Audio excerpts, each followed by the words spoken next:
Answering your tough financial questions for the past 26 years, it's Allworth's Money Matters with co-hosts Scott Hansen and Pat McClain.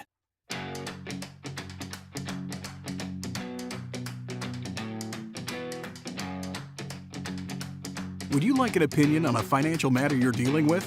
Whether it's about retirement, investments, taxes, or 401ks, Scott Hansen and Pat McClain would like to help you by answering your call. To join Allworth's Money Matters, call now at 833-99-WORTH. That's 833-99-WORTH. Welcome to Allworth's Money Matters. I'm Scott Hansen. I'm Pat McClain. Glad you're with us today as we talk about financial matters.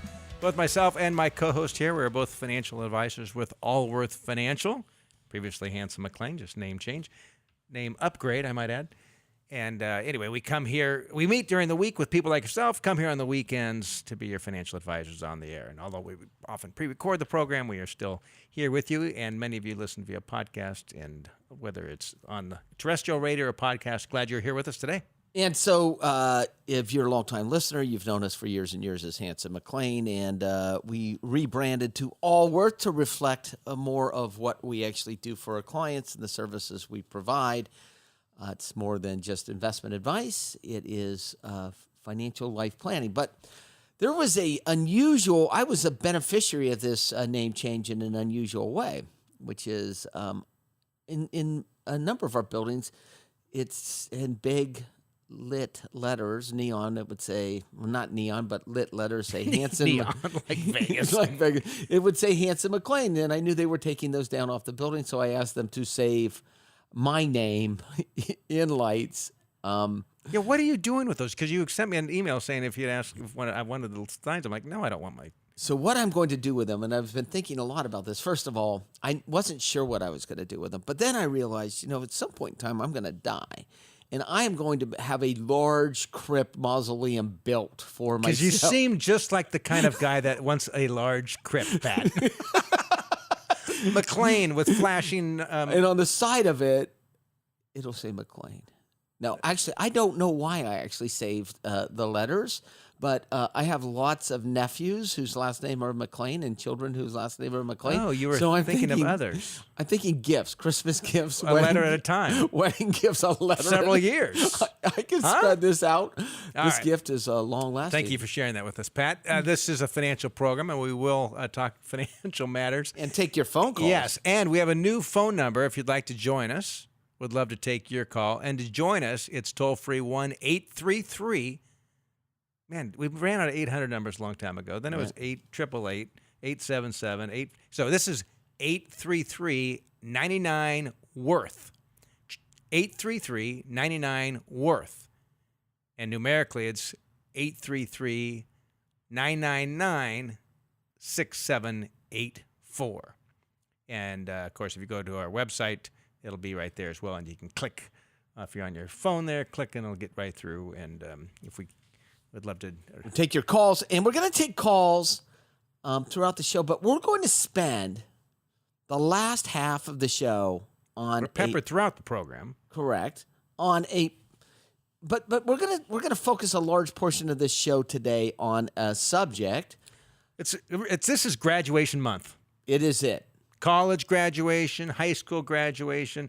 We all have someone we know who's graduating, whether it might be our own kid graduating from college, it might be a grandkid graduating from high school, it might be our niece or nephew. Odds are you, as a listener, whether you're listening to terrestrial radio or podcast, someone popped in your mind and you've got a graduation that you're going to be going to in the next 3 to 5 weeks. So they know that about themselves. What's the show about? You. It's about you. It's about a couple things. One is what advice to give a young person who's just starting out in life. And also, if it's you and you're planning for retirement, what are some things you'd be considering now that your child is supposedly self-supported, but at this stage in life where the huge checks are no longer going out? Yeah, so how do you interact with either your child financially in going into college or actually going into the workforce? How your responsibility as a parent or a grandparent, how do you interact with those? And it's always a fun time, graduation, because it's new season and Yeah. all that Graduation from high school or college is a fun time, but remember when when your kids were younger and they had the 6th grade graduation and the 8th grade graduation? Do you remember that? I remember my kindergarten graduation. For your children. For my own kindergarten graduation. You had a graduation for your I kindergarten? remember it. I remember it was probably like little paper hats. I don't remember much of my childhood, but I do remember the high school. Or your high school or my kindergarten. And I remember Mrs. Bruce, my teacher in 1st and 2nd grade, because I Wow. thought she was really cute, really pretty. Okay, let's move on. I do, Take your Mrs. calls. Bruce. I don't know what You'd she's like doing to join today. this show, 833-99-WORTH, 833-99-WORTH. And let's start off in Colorado. We're talking with Shannon. Shannon, you're with Allworth's Money Matters. Hi, thank you for taking my call. Hi, Shannon. What can we do for you? I have a few questions around the spousal benefit for Social Security. Okay. I've heard you talking about this benefit before. I'll tell you my context. I'm 59. I was married for 18 years. I've been divorced for 8. I've not remarried. At the time of our divorce, my ex-husband and I had earned enough credits to qualify for Social Security.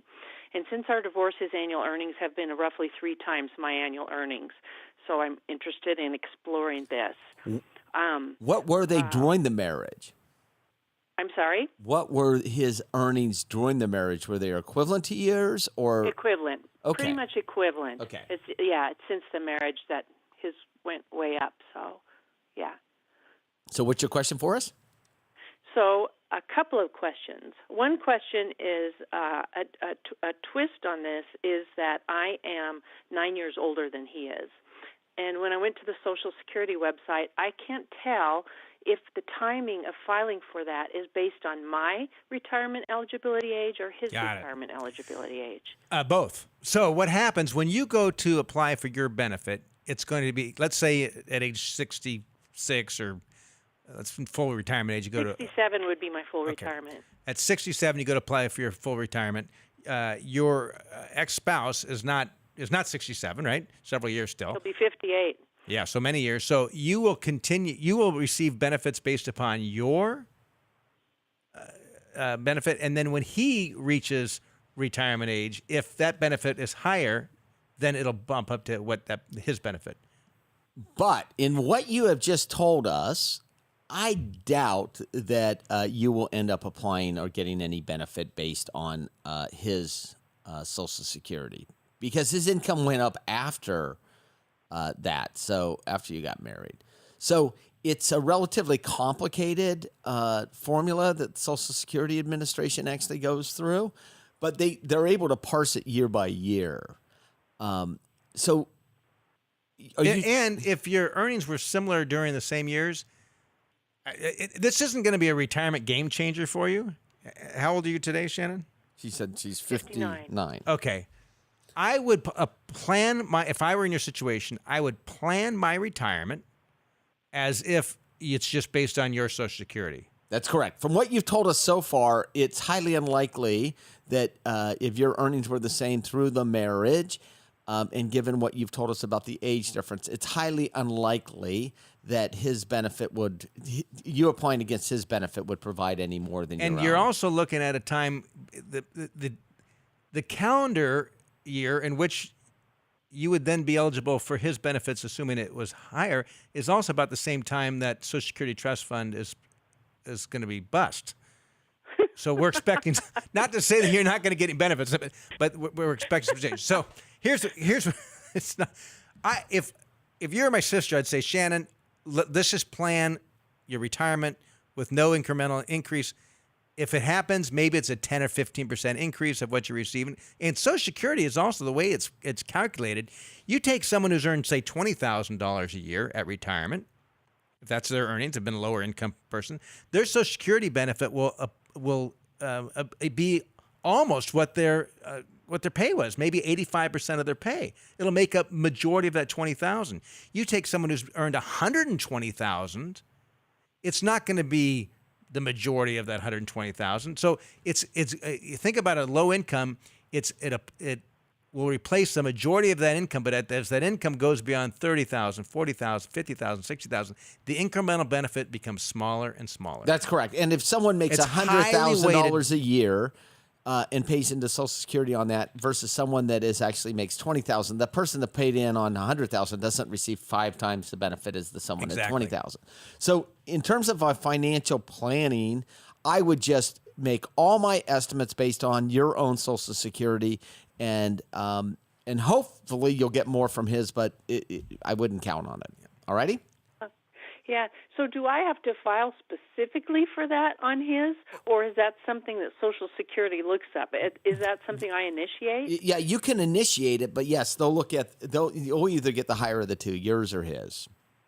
So that's something that I would do. just keep in mind 15 years from now, or whatever that is, when he reaches his full retirement age, to maybe 6 months before that to revisit it. Yeah. But it's so many years out. Gotcha. We do have the Social Security website it's a great website, ssa.gov.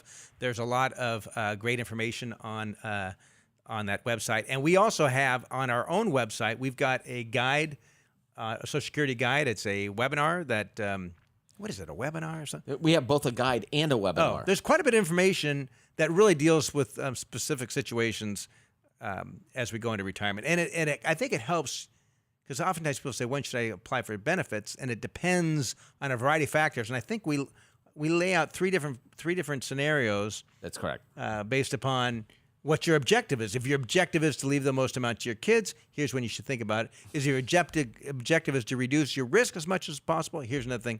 So And it's all driven by at. your life expectancy as well. So I'm going to speak to our website. So thanks for calling, Shannon. I'm going to speak to our website for a minute, Scott, because Our new website, Allworth Financial. we met with our inside marketing team and our writers and our analysts earlier this week. And all the content that you actually see on our website, we develop internally. Should I say all? Most of, if not all of the content on our website, we develop internally. So the reason I'm saying that is that you could go to the Social Security Administration and read their website, but in addition to that, you should probably go to our website and watch the webinar, which is probably a little bit easier to understand the concepts behind different subject matters. That's right. I would agree. We have a tendency to speak in concepts when we're speaking through our website. Yeah, and it's right on our retirement resources section of our website at Allworth Financial. So, again, to join the program, our contact number, toll-free, 1-833-99-WORTH, 1-833-99-WORTH, and we're in Denver talking with Dara. Dara, you're with Allworth's Money Matters. Well, good morning. Good morning. Good morning. Last time I spoke with you, or I should say last time I listened to you, you were discussing financial advisors Okay. and the cost to pay these advisors, and you were discussing fee-based versus commission. Alrighty. Yes. And I wanted to be clear on both of those, and then what is a relatively acceptable amount to be paying on your estate or for advice? Okay. Do you want to start with some specific questions? Well, I have an estate that's under management, and they told me I was being charged 1.15%, and I didn't know whether, and I've heard other people say that they're paying 0.8% and 0.5%, and I wasn't sure whether I was in the right place or not, if I'm paying too much for their advice. Okay. So let's talk about, before we talk That about might be whether that's that a might little be a money. fine price. It might be too much. It depends in part on what the underlying investments are and if their fees, what the fees are in those, number one, and number two, what services you're receiving. So let's talk about the services that you're receiving. Okay. Okay. So what does this financial advisor, this financial advisory firm do for you? Well, I can meet with my advisor anytime I need to or want to. So they're very open to and in good communication with me. They have then turned my account over to a larger corporation, I assume, out of California, and they took all of my assets and put them in 9 different accounts based on risk, based on diversity, based on, I guess, my ultimate goals, like mostly giving my money to my kids, Okay. those kind of things. So Dara, did they do a financial plan with you? Did they say, okay, this is how much money you can spend on a monthly basis. This is the mortgage you should pay off. This is how much you should be gifting to your kids, or none at all? Did they recommend an estate plan? Have they helped you with tax planning? Any of those things? Yes, They've done a lot of that. Okay, so this is what we would refer to as a full service financial advisor. Do you like firm. the advisor? Do you like them, and do you trust them? Yes. Okay. To both. Then 1.15 is a very, very reasonable rate. Oh, right? it is. Yeah, Okay. absolutely. So You can get pure investment management for less money. Yeah, you can get it for, you had mentioned 0.8, 0.05 or 5 basis points, 0.5%. That is investment management. So you're paying for investment management and financial advice. That's what you're doing. So Which is the way a lot of financial advisors charge. So in terms of what you're paying or not to the advisor, in my opinion, that would be a reasonable rate. Now let's talk about the investments themselves. What firm custodies your assets? Where are they held? Is it Nobody knows what Fidelity the or term custody means. Is it like Charles Schwab or? Asset Mark. Okay, and Asset Clark Mark. Capital. Okay, so what they have done, and I'm familiar with Asset Mark. Scott, are you familiar with Clark Capital? I don't know. I'm not familiar with. So what Asset Mark is what they call a third-party asset manager. So your financial advisor has said, okay, here's Dara's risk tolerance, and this is what she's trying to achieve. And then he went over to Asset Mark, who is basically a contractor, and said, you manage the money on Dara's behalf, and I will kind of give you direction as to should it be moderate, should it be aggressive, should it be conservative. There's a fee associated with that. Of course, And it may be included in that 1.15%, or it may not. It probably, There's probably a good chance that it is. yeah. Right. So what How your would I know? Well, you would You ask. just ask your financial advisor. Just ask the financial advisor. Where does Well, my every time I ask him, he tells me I'm paying 1.15. Okay, well then that's what you're paying. Ask him if there's internal fees in addition to that 1.15, or where are the hidden fees, right? Because there's so this all these questions are great. I have respect for Asset Mark and what they do. I think they here's the funny thing, Dara. A lot of financial advisors in our industry tend to think there's some sort of wizard portfolio managers. And so and frankly, a lot of the investing public hires a financial advisor with the thought of, oh, I'm hiring this financial advisor because they're going to earn more money than the market is. They're going to be able to tell me when I should buy and when I should get out of the market. Well, nobody's going to be able to outsmart the markets. That's the bottom line. Nobody. So a good financial advisor helps people like Dara, like you, say, all right, what is it you're trying to accomplish? These dollars they're just dollars. It's a store of wealth. It's a tool. How can this tool best be used to serve Dara's dreams and wishes and hopes and everything else? So a good financial advisor spends some time with you to figure out what it is you want these dollars to provide for you. Number one, when do we need the dollars? And then how much volatility can Dara be comfortable with without losing her mind when the markets go south, right?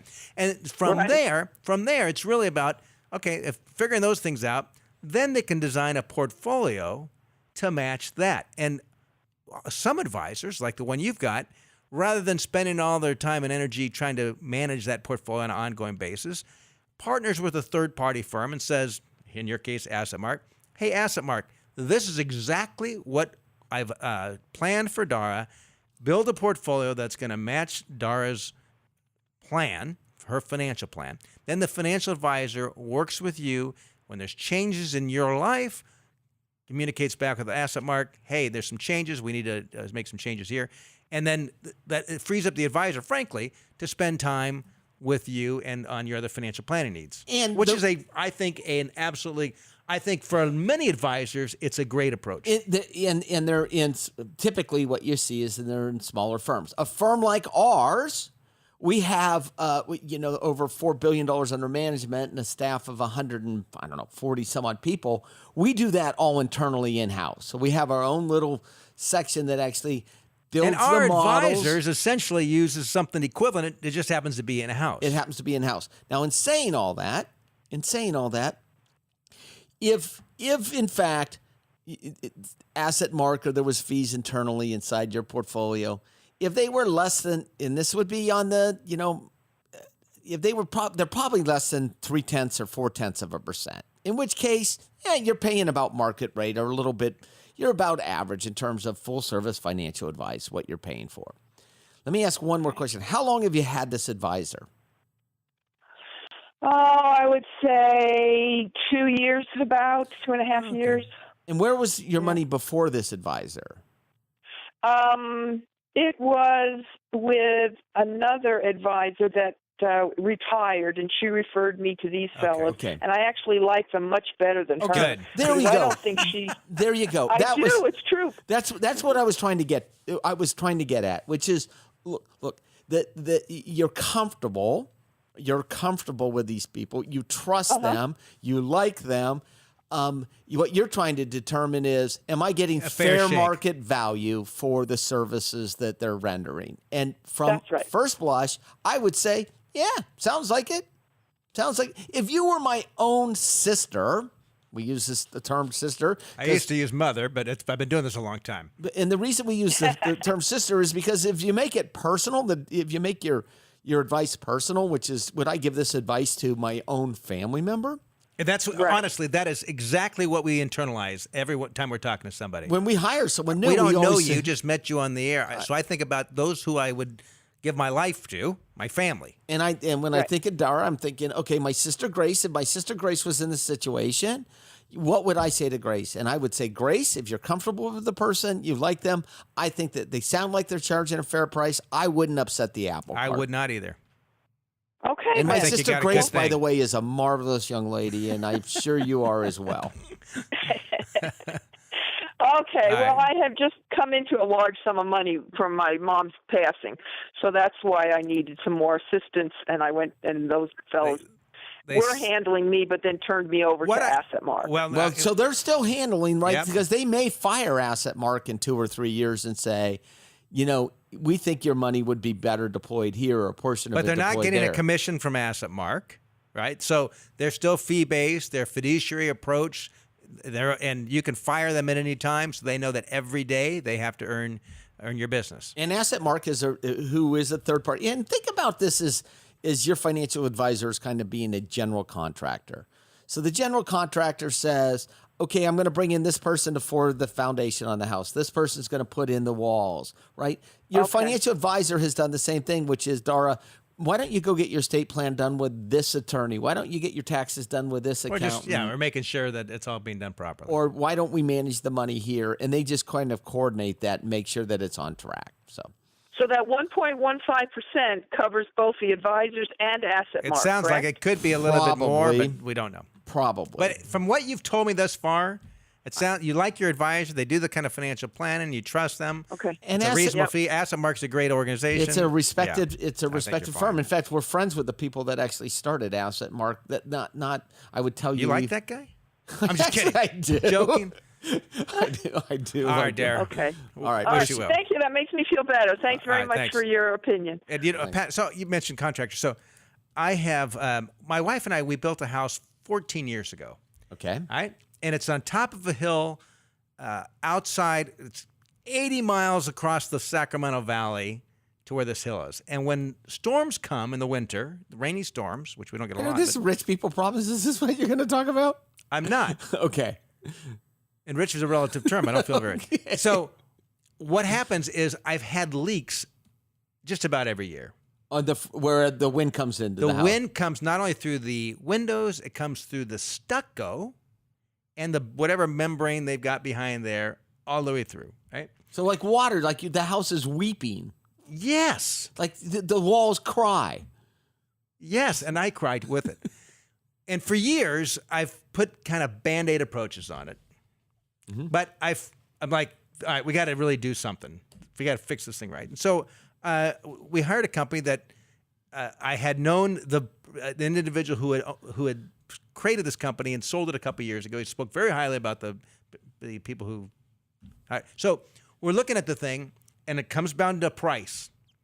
And I said to him, look, it was really clear with me. Just give me a fair price.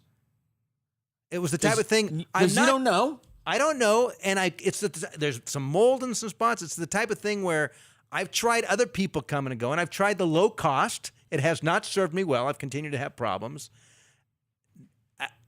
Now I'm just going to pay what I need to pay, and it's just give me a fair price. That's all I care about. And make sure it's done right. Oh, of course. And stand behind this product. Yeah. Which there's. And you have mold? I do have a little mold. Oh, that's not good. Spots. Thank you, Pat. Thanks for chatting. Okay. We're taking a little break. When we come back, we're going to talk about graduation season, what it means to you and what it means to your loved ones. Stick around for more of Allworth's Money Matters.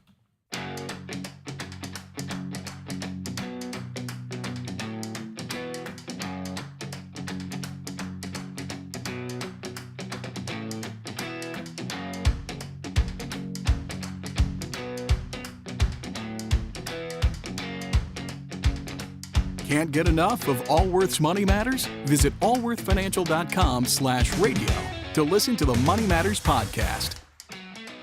Do you have a financial question that needs answering? Call us at 833-99-WORTH. That's 833-99-WORTH. Welcome back to Allworth's Money Matters. I'm Scott Hansen. I'm Pat McClain. We're going to talk about graduation here in a moment. But before, I want to let our listeners know, let you know, that we've got some educational workshops coming up. In Denver, next Saturday, May 18th, we have our retirement symposium at the University of Denver. We did this for the first time, Pat, in Sacramento at William Jessup University out in Rockland. And you were there for the day of the retirement symposium. And this next Saturday, May 18th, I will be in Denver for the Denver Retirement Symposium. Oh, I did not know that. Yes. So the University of Denver, my daughter's actually a student at University of Denver. Which makes sense. You get to see her a little. Get to visit with her. But it's from 10 a.m. to 4 p.m. It's essentially an all-day thing. We'll give you a free lunch. They say there's no such thing as a free lunch, but there will be a free lunch here. And during this time, we've got some great education. So we're going to be talking about our Retiree Beware material. Here's the products and people that you need to be aware of at retirement time with people to avoid with your money. We're going to talk about the 7 personal decision points that you need to consider as you go into retirement. We're going to talk about Social Security, and we're going to go over the art of retirement. The soft side of retirement. Yeah. Like what should you think about in retirement, going into retirement? And there'll be a couple hundred people there, so it will fill up. You do need to make a reservation. Simply go to Allworth Financial's website, allworthfinancial.com, and you can register for that. In addition, this coming week in Sacramento, we have some educational events. This is our Retiree Beware workshop. These are the people, the products, the bad things that you stay away from. And it'll just arm you with good information. Yeah, and it will give you a couple ideas, tips on how to improve your overall retirement situation. So Tuesday the 14th in Elk Grove at 6:45 p.m. Wednesday, downtown Sacramento, 6:45 p.m. Thursday, Roseville, 6:45 p.m. Saturday in Rancho Cordova at 11:15 a.m. 75 minutes long. Again, reservations are required for this because we have filled up on some of these. And again, to register for our Retire Beware workshops, simply go to allworthfinancial.com. Easy enough. Easy peasy. All right, enough of that. Graduation time. Pat, I think you have one kid graduating. 2 in the coming weeks. I have my youngest son who is graduating from high school, and my second child, my daughter, is graduating from college with her bachelor's in primary education, and she's staying another year to finish up her master's. So she started on her master's program while she was. Oh, look at you showing off. She's smart. She's smart. She's a much Took better, after your wife. Oh, absolutely. Much better student than I ever was. In fact, most of my children are much better students than I So was. many of us are attending some sort of graduation. There's 3 people in our booth here at the studio here. How many have a graduation you're going to be attending in the next? Yep. Yeah, there we go. Okay, look two at it. out of First, they three. shook their. Two out of 3. So two out of odds 3. are you are going to be attending, at least on our scientific sample of 3 here in the studio, 2/3 of you will be attending. Well, hopefully you don't have to attend the graduation, just the party after the graduation. Because let's face it, the graduations, although I went to a graduation up at Chico State a couple years ago where the speaker was just unbelievable. I actually went back and found some of his other speeches and listened to him. He was incredible. So but for most people, we just want go to to talk the about a party couple afterwards. things as a result of this. One, you may be in a position where it's your child graduating college, Or high school. your niece, nephew graduating, starting out in life. What are some tips that you can give them? What sort of advice can you pass on that will help them in their financial life? And secondly, it might be your child that is no longer on your payroll, and you're thinking about, one day I need to retire. One day I might be forced out of this job. One day I might have a health issue. One day I might want to quit working. How should you be thinking about preparing for retirement? Yes. So that's what we're going to spend a little time on during the program. Yeah, and so what qualifies us to actually give this type of advice, Scott? Because this is not only just financial, it is Well, first of all, personal. roughly, we've both been doing this Almost 30 almost years. 30 years. Almost 30 years. You, I think, 30 years. You started in Yeah. the business in 89. I did, yeah. Okay, 29 and 39 years as financial 29 advisors. and 30 Hopefully years. it's not 1 year of experience, 30 years over. Hopefully it's actually 30 years of experience. But So that's number you one. can be the judge. We have thousands of clients that our firm has interacted, and us personally, hundreds and hundreds of clients who have gone through very, very similar situations. And we've been taking calls from our listeners for 23 years. And I have actually 4 children, and from the ages of 18 to 24, and I don't know how many nieces and nephews that they call and ask for advice. They'll ask for career advice, and they'll ask for financial advice, as well as many of my children's friends, who I still insist call me Mr. McLean. You don't insist that. No, I don't. It's Actually, funny, by the though. age of They're like 23, 24. Yeah, and, hey, Mr. Hanson, you're a kid. All your kids. Connor, though. Connor's twice my... How big is... That Oh, kid's he's a big kid. big How old kid. is he? 23? 24? 24, I think. Yeah. 20. Hey, Mr. Hanson. He's got this deep... Mr. Hanson. Like, whoa. So anyway, so that's what qualifies us to give the advice, Yes. which we believe qualifies us to give the advice. And here's what we've experienced. We're going to talk about you, assuming that you have children that have growing, maybe they've grandchildren. graduated. Let's assume for a moment that you are still working and looking at retirement. Here's what we've seen. Here's what's very common. Here's what I see happen in my neighborhood, my own peers.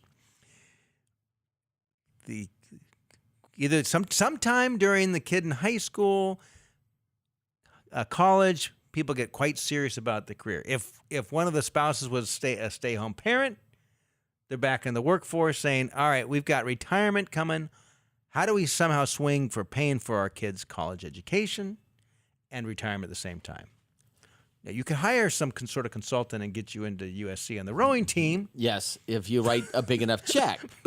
I'm joking. That's in like the news every day, that sort of thing. But for many families, it's supporting financially. What we see happen is now kids are graduating. Let's assume your kids graduate in college. You've been writing this huge check twice a year, 3 times a year for school. Now you've got this excess cash flow. What do you do with it? What you want to do with it is And we've not seen- spend it. And you certainly don't want to chase your child with it, right? So your child, hopefully they'll get out of college and get the dream job, but that doesn't normally happen right away. And it's actually, if you look at kids graduating college today, it's changed from where it was 20, 30 years ago, maybe when you got your first job. It used to be you didn't even need an internship back the day a long time ago, and you'd have a few different job offers when you graduated college and you go to take one. Many kids now that graduate in college, it takes them, they do a couple part-time jobs for a period of time. Yeah, it takes a while. Yeah. And that's okay. That's okay. It's okay for your child to share a room with two other people because they're struggling. It's okay for your child to take a job that they don't believe that that they believe they're overqualified and isn't the perfect job. It's okay for your kid to wait a table or bus a table. That's okay. That is okay, right? You want that kid to be motivated to move up in life, make them do a job that they don't like. Well, hopefully you're not making them do anything at that point. You're just allowing them to choose their life. What we've seen happen over the years is some couples, families, individuals, when their kid graduates college, they view this as a time, we finally have some disposable income. We've been spending so much money that now we have some excess income. Let's go do some of that travel that we've been talking about. Let's go and blow it. Let's go get that new Mercedes or that new Lexus. Let's go, redo the backyard, put in the swimming pool, whatever. No one's putting in a swimming pool when they're kids. Let's fill in the swimming pool. Good point. Yeah, but oftentimes we see people have lifestyle creep in really their last decade of their career. At the wrong time. Because the kids are now on their own. They've graduated. They moved on. Their lifestyle starts to creep up. The challenge with that is a couple things. One is you might not have been saving enough for your retirement on your previous lifestyle. And now you have a whole new lifestyle you've become accustomed to that might be impossible for you to ever maintain. So it is crucially important at this season of life to do the proper kind of planning to make sure, and you might be listening and saying, Scott, Pat, you guys, come on. I love what I do. Why would I want to? I know that a lot of people want to retire. Not me. I'm going to keep working. The fact is, half of us are forced into retirement earlier than we'd planned because of a change in job. Suddenly our job's like, we don't need you anymore. Health issues, yours or spouse's or parent. So we believe it's important to get yourself into a position where retirement is an option, where work is an option, not an obligation. That's a great place to get to in life. So you've got a child graduating, you're suddenly have some expenses that are no longer going out.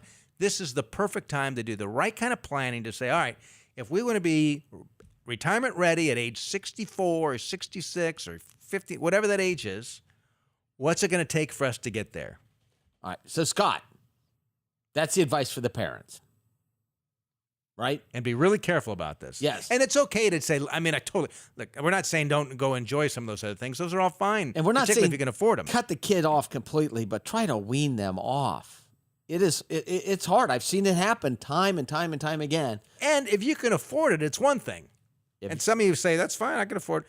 That's great. Good for you. But if you're sacrificing your own retirement so that your child gets to live in downtown LA while they're looking for a job in a $2,000, $3,000 a month apartment, that is something entirely different. And it's important for you to understand the assets you have. I mean, look, you retire with a couple $1 million today. There was a time that might have been a lot of money. If you've got a 30-year retirement, you look at a couple age 65 going into retirement today, there's a 50% chance that one of them will be alive in their 90s.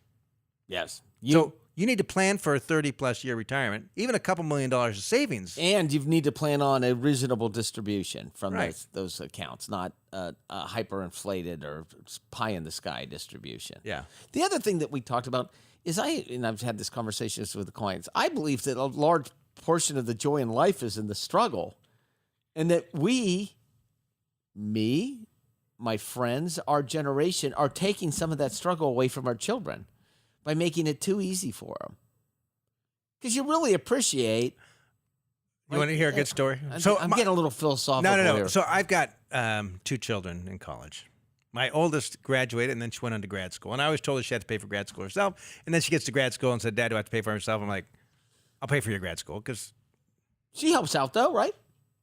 She works in the summer, and then she has unpaid internship. And actually, I set up a deal with her that, because she was going to go get a waiting job, which she does in the summer, which is fine. But I'd rather her spend her time in her field that she's working towards. So I pay her for her unpaid internship. For her hours, whatever. Yeah. So what's and unfortunately, feel super blessed. So she's still trying to figure out some more income, and she has a dog, and she thought it'd be a good idea to do pet sitting. This was this last weekend. Okay. Weekend ago. So she somehow double booked the first go at it. She already has a dog herself and ended up with 2 other dogs. Oh no. That were nightmares. Okay. Like chewing up stuff from the house, diarrhea, climbing on the couch after the diarrhea. Oh, so this She would call home in tears. So this business plan is not No. But the struggle, and my daughter's always been one that if she's going to learn it, it has to be based on her own mistakes because her parents, it's you're not what gonna we tell know. And yeah, so you want the child to experience some of the struggle. In fact, we were having the conversation with my youngest, and he was asking the other day. My wife and I got married in college, and we bought. I still remember we bought our wedding pictures. We weren't able to afford them until like our 3rd anniversary to pay the photographer to actually get the pictures from the photographer. The first wedding anniversary, we actually bought tires for the Pinto. So I look back at those times fondly. I wonder, I moved to Sacramento. Maybe we're getting to 6 months after college. I had no money. I had a little bit of credit card debt because I ran out of money finishing up school. And I came to town, and I couldn't afford my own apartment. And so I went and I rented a bedroom at a firefighter's, very modest little home, rented a bedroom for a few $100 a month. And I remember having some months, I didn't even have the $300 to pay rent. I remember taking a cash advance on my credit card. Not the best financial, I'm just telling you how I made it happen. But I'm like, this is the career I want to get in. And those are our stories. So helping the child all the time, I think, steals some of that joy from them. So that's our. What do you tell the child that's graduating from college and their financial advice? One is try to work in your field, if in fact you have a field that you're interested in. If you graduated with philosophy major, I don't know how many big philosophy companies are hiring right now. It's a very large philosophy company. But try to pick a direction that you could specialize in and go that direction. And then work hard. Invest as much time and energy in improving yourself in that particular industry as you have in college. And the most important thing is when a 401k becomes available to you. It's the most important thing a young person would do. An important financial step. Okay. Thank you. Thank you. Put up 15%, the maximum they will allow into your 401k or 403b or 457. Well, 15%. Because some will allow much more than that. 15%. If you can, it's pretty simple. I got to tell you. You develop a skill. It's a discipline to put money away, to save. It is not that complicated. And we've seen, the funny thing is, as financial advisors, we've seen it all. So we think we've seen it all because until you see something every once in a while, like, whoa, and you talk them in the hall. Well, you wouldn't believe what I just saw. But we've seen people who've had very modest incomes. Who have high net worth. Why? Good savers. They save and avoid debt. Save and avoid debt. Save and avoid debt. And avoiding debt means auto loans, credit cards, any sort of consumer debt, anything that depreciates in value, you should not put on debt. And even those things that appreciate in value, you should use it wisely.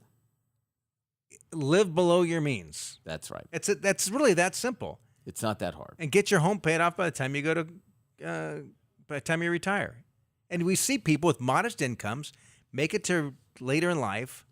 Very comfortable. And most people earn their wealth not by picking the right stocks, the right investments. It's in their career. In the industry in which they work. It's their career. They might have been fortunate enough to work for a company that has gone public and they've got huge stock options. That's happens sometimes. That's kind of a that's what you read about. But it's pretty lucky. You don't read about the stories of the kids who moved to Silicon Valley and the company that folded. Yeah, you read about the ones that hit it big, right? You don't read about But whatever the profession is, be really great in that profession. Yes. Put your time and energy into that.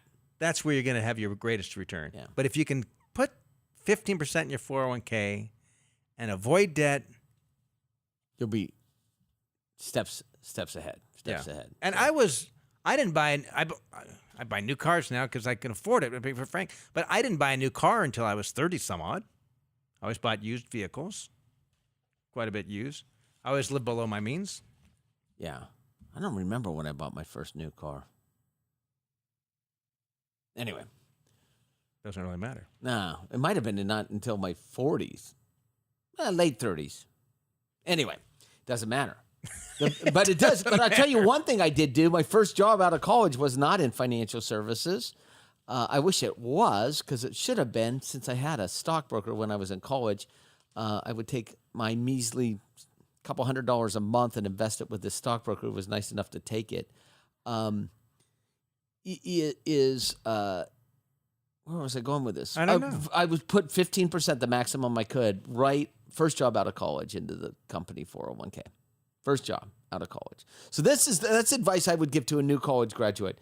For my son who is graduated from high school, the advice I give every one of them is, get a job at a minimum over the summer. And I do tell them this: learn how to bus a table, learn how to wait a table.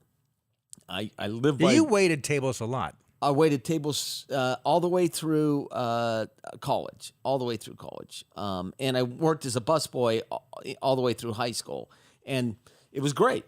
It was great because you could make a lot of money, and you're actually working when other people are playing, and you have time during the day to go to school, or you have time you can wait tables during the day and go at night. It's just a great way to make a living. You don't have to put in a ton of hours. You can make a decent living.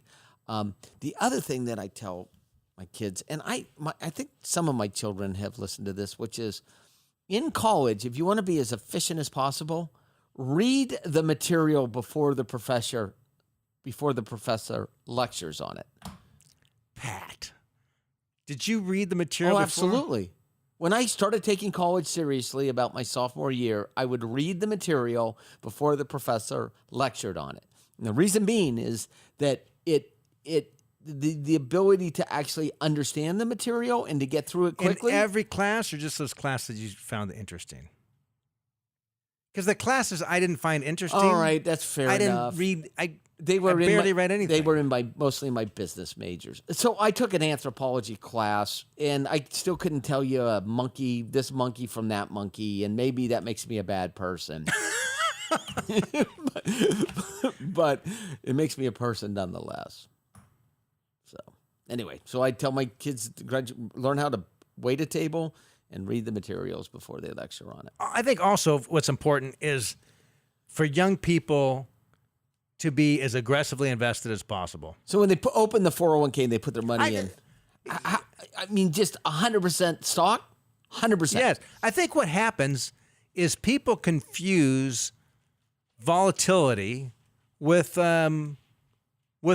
risk, with loss. Yeah, right. What is volatility versus what? So when we talk about risk, right, we use the word risk, and what we really should be talking about is volatility. Risk is the permanent loss of capital. The permanent loss of capital. Volatility says that an asset class price goes up and down. So an asset price could be real estate, it could be stocks, it could be all different types of things. It could be bonds. So risk, if I'm using leverage, which is if I'm using borrowed money to buy something, I actually have money at risk, because yes, if I borrow 80% of the purchase price of a house for an investment and put down 20% of my own, if it goes past that, the bank has the ability to take that house away from me, right? But if I pay cash for that rental house, the risk of me losing it is almost nil. All you have to do is pay the property taxes, and the volatility of the price of the asset or that rental house goes up and down. And if you have enough time, you can wait it out. history tells us that over any 10, 12, 15-year period, real estate will actually go through a cycle. And it'll go up more than it goes down. So let's talk about Same thing with stocks. Someone putting money into their first 401k. When I started, Pat, in this industry in July of 1990, the Dow was at roughly 2,500. Today it's at roughly 25,000. Essentially a tenfold increase in those 30 years. In about 30 years, right? Now, I don't know if the next 30 years are going to have a tenfold increase, but if you step back far enough, where's the risk? Well, the risk was that you sold at any one point in time in the marketplace, right? So you locked in those gains and or losses. So when we talk about risk in a portfolio and why the younger you are, the more money you should have in stocks in your portfolio, it's the volatility. It is the ups and downs. But you're okay with that. You should be okay with that because your timeline is longer than that. So when people go into retirement, so that's why if you're young, you want 100% of it to go to stocks. 100%. And even if you're retiring, you still want a good chunk of, and you're not going to spend it all You're not going to spend it all your first year. You're not going to spend it all your fifth year. You're not going to spend it all your 10th year. Even if you're 55, 60 and still plan on retirement's 5 years out, don't think you're going to spend it all the first day you're going to retire. That's right. So you need to plan on a 30-year retirement. So even in retirement, you should have I'm going to say a majority of your portfolio in equities. A majority of your portfolio in stocks. Unless you really can't stand those ups and downs. So, hey, before we're running short on time here, and I want to ask you a favor. If you listen to our program via podcast, we would like for you to go and rate us. If you like this show. And if you don't like this show, I don't know why you listen through to the very end. Fair enough. So just go and rate us. We've got a new brand, right? Handsome McLean's converting over to Allworth, and it would be helpful for us if you could rate us and give us a review on iTunes, or if you're using another another format for your podcast. And all you got to do is just search Allworth Financial Money Matters, and there you'll find us. If you look at Money Matters, there's a couple different, just make it confusing. So it's Allworth Financial Money Matters. And again, next Saturday, May 18th, we have our Denver Retirement Symposium.